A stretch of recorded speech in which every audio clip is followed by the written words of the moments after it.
안녕하세요. 다사랑 심리상담센터입니다. 혹시 요즘 마음이 무겁고 아무것도 하고 싶지 않은 무기력감에 갇혀있지는 않으신가요? 침대 밖으로 한 발자국 내딛는 것조차 너무나 힘든 날들. 우리는 흔히 기분이 나아지면 움직여야지라고 생각하지만 사실 우울증은 우리가 움직이지 않게 만들고 활동이 줄어들면 다시 우울감은 더욱 깊어지는 악순환에 빠지게 됩니다. 이 악순환의 고리를 끊고 우울증을 극복할 수 있는 강력하고 실용적인 방법이 있습니다. 바로 행동활성화 비헤이비어럴 액터베이션입니다. 오늘은 이 행동활성화가 무엇인지, 어떻게 우리 삶을 변화시킬 수 있는지, 그리고 여러분이 바로 오늘부터 실천할 수 있는 구체적인 단계들을 알려드릴게요. 이 영상을 통해 다시 삶의 활력을 되찾는 데 큰 도움이 되실 겁니다. 행동활성화는 우울증 치료에 효과가 입증된 행동치료의 한 형태로, 쉽게 말해 동기가 없어도 일단 행동함으로써 긍정적인 경험을 늘리고 우울증의 악순환을 깨는 방법입니다. 우울증에 걸리면 뇌의 보상 시스템이 제대로 작동하지 않아 즐거움이나 동기를 느끼기 어려워지죠. 이로 인해 활동이 줄어들고 사회적 고립이 심화되며 결국 우울감이 더욱 심해지는 패턴에 갇히게 됩니다. 행동활성화의 핵심 아이디어는 바로 이것입니다. 기분이 나아지기를 기다리지 말고 일단 행동하라. 우리가 일단 행동하면 작더라도 성취감이나 즐거움을 느끼게 되고 이 긍정적인 경험이 다시 활동을 촉진하는 선순환을 만들어낸다는 원리죠. 이는 오랜 연구를 통해 그 효과가 입증된 과학적인 접근법입니다. 행동활성화를 효과적으로 적용하려면 몇 가지 핵심 원리를 이해하는 것이 중요합니다. 첫째, 가치 기반 활동입니다. 단순히 아무거나 하는 것이 아니라 자신이 정말로 중요하게 생각하는 가치들, 예를 들어 건강, 가족, 개인적인 성장, 사회적 기여 등과 연결된 활동을 찾는 것이 중요해요. 내 삶의 방향성과 연결될 때 지속 가능성이 높아집니다. 둘째, 활동 계획 및 스케줄링입니다. 동기가 없어도 구체적인 활동을 계획하고 실행하는 훈련을 합니다. 다음에 해야지가 아니라 언제, 무엇을, 어떻게 할지를 명확히 정하고 달력에 기록하는 거죠.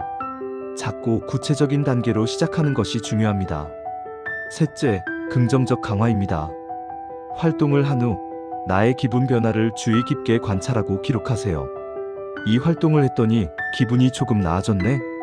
또는 이것을 해내니 뿌듯하네? 와 같은 긍정적인 경험을 스스로 인식하고 강화하는 과정이 필요합니다. 마지막으로 장애물 식별 및 극복입니다. 활동을 방해할 수 있는 요소들을 미리 파악하고 이에 대한 현실적인 해결책을 미리 마련해 두는 것입니다. 만약 비가 오면 어떻게 할까? 피곤하면 어떻게 할까? 등을 미리 생각해 두는 거죠. 자, 이제 행동활성화를 여러분의 삶에 적용하기 위한 구체적인 5단계 실천 가이드를 알려드릴게요. 단계 1. 현재 활동 수준 파악 및 가치 탐색. 먼저 지난 한 주간 여러분이 어떤 활동을 했고 그때 기분은 어땠는지 간단히 기록해 보세요. 이때 여러분의 무기력감이 얼마나 심각한지 인식하게 될 겁니다. 그리고 여러분에게 정말로 중요한 가치들, 즉 삶의 의미와 방향을 부여하는 것들을 생각하고 목록으로 만들어 보세요. 예를 들어 건강, 친밀한 관계, 새로운 지식 습득 같은 것들이요. 단계 2.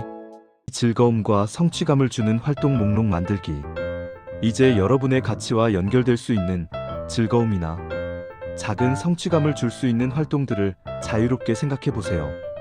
과거에 여러분을 즐겁게 했던 일, 지금 해보고 싶지만 미루고 있는 일, 아주 사소하지만 해내면 뿌듯할 것 같은 일들을 모두 적어봅니다. 중요한 건 아주 작은 것부터 시작하는 겁니다. 10분 산책, 좋아하는 노래 3곡 듣기, 친구에게 안부 메시지 보내기, 방 한 구석 정리하기, 간단한 스트레칭 등 어떤 것이든 좋습니다. 단계 3. 활동 계획표 작성 및 실행. 이제 목록에 있는 활동들을 구체적인 계획표로 옮겨보세요. 이때 SMART 원칙을 활용하면 좋습니다. 스퍼시픽 구체적, 메저러벌 측정 가능, 어치버벌 달성 가능, 렐러번트 가치와 연결, 타임 바운드, 시간 제한. 예를 들어 내일 오후 3시에 15분간 아파트 주변 걷기처럼요. 계획을 세웠다면 동기가 없더라도 일단 실행에 옮기는 것이 핵심입니다. 작은 성공 경험을 쌓을수록 자신감은 커질 거예요. 단계 4. 활동 후 기분 기록 및 평가. 활동을 실행한 후에는 반드시 활동 전과 후의 기분을 1점부터 10점까지 점수 매겨 기록해 보세요. 그리고 그 활동이 어떤 영향을 주었는지 간단한 소감을 적어 보세요. 이 과정은 어떤 활동이 여러분에게 긍정적인 영향을 주는지 객관적으로 파악하고 내가 이런 걸 해냈구나 하는 성취감을 인식하는 데 큰 도움을 줍니다. 단계 5. 장애물 극복 전략. 계획대로 되지 않을 때를 대비해 미리 전략을 세워두세요. 예를 들어 만약 오늘 비가 와서 산책을 못하게 되면 대신 집에서 10분간 스트레칭 영상을 보고 따라할 것이다처럼요. 완벽주의는 행동 활성화의 적입니다. 100% 해내지 못했더라도 괜찮습니다. 시도 자체가 중요하며 유연하게 대처하는 연습을 해보세요. 필요하다면 가족이나 친구에게 미리 도움을 요청하는 것도 좋은 방법입니다. 행동 활성화는 매우 효과적인 방법이지만 몇 가지 주의할 점이 있습니다. 첫째, 작게 시작하고 꾸준히 하는 것이 중요합니다. 처음부터 거창한 목표를 세우기보다는 아주 작은 성공들을 꾸준히 쌓아가는 것이 더 큰 변화를 만듭니다. 둘째, 완벽주의는 금물입니다. 계획대로 되지 않아도 자신을 비난하지 마세요. 그저 다음 시도에 집중하면 됩니다.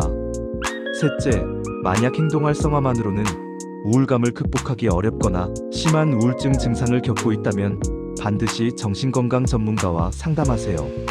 행동 활성화는 전문가의 지도와 병행될 때 더욱 효과적일 수 있습니다. 오늘 내용을 다시 한번 요약해 볼까요? 행동 활성화는 우울증의 악순환을 끊고 활력을 되찾는 강력한 도구입니다. 동기가 없어도 일단 행동하는 것이 핵심이며 여러분의 가치와 연결된 작고 구체적인 활동부터 시작하여 꾸준히 실천하는 것이 중요합니다. 자신의 활동과 기분 변화를 기록하며 긍정적인 효과를 확인하고 장애물을 현명하게 극복해 나가세요. 여러분, 가장 중요한 것은 오늘부터 바로 시작하는 용기입니다. 오늘 배운 내용 중 단 한 가지라도 좋으니 지금 당장 여러분이 시도해 볼 활동이 무엇인지 댓글로 공유해 주세요. 여러분의 작은 시작이 큰 변화의 씨앗이 될 겁니다. 다사랑 심리상담센터 채널을 구독해서 더 많은 정신건강 정보를 받아보세요. 또한 우울증으로 힘들어하는 친구나 가족이 있다면 이 영상을 공유하여 희망을 전해주세요. 다음 영상에서는 관련 주제, 우울증 극복을 위한 수면 습관 만들기에 대해 더 깊이 다룰 예정이니 알림 설정도 잊지 마세요. 여러분의 건강한 마음을 응원합니다. 감사합니다. 다사랑 심리상담센터였습니다.